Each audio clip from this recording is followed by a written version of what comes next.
like you're being brainwashed by the mainstream media? Do you ever get the feeling that the people who are supposed to be telling you the real news are actually telling you lies? Well, here's some food for thought. Breaking news, folks! This is huge.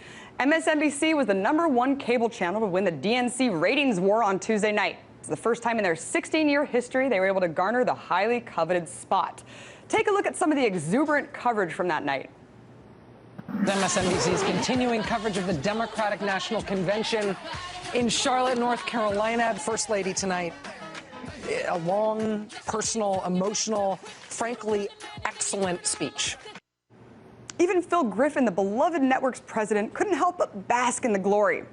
He said, quote, "To be #1 on a big night where we've never been #1 before, to beat a couple of networks, to beat CNN, to beat Fox, it's just a credit to everybody here. It's exciting."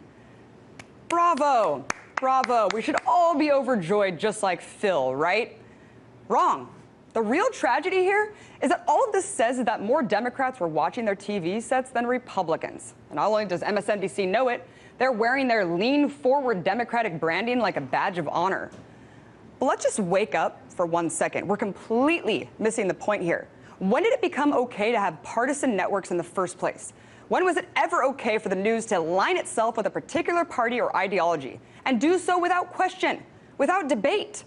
What would Joseph Pulitzer say if he saw us now? He'd be rolling in his grave. You know, my favorite story of Pulitzer is that when he ran his newspapers, he was a staunch believer in always separating the editorial from the advertising. In fact, he practically had the employees work in different buildings. You see, Pulitzer was a man who understood what our media establishments have completely lost sight of now. If we're ruled by corporations, we're not ruled by objectivity. If we're ruled by what we think people want to hear, we're not giving them what they need to hear. And what they need to hear is the truth.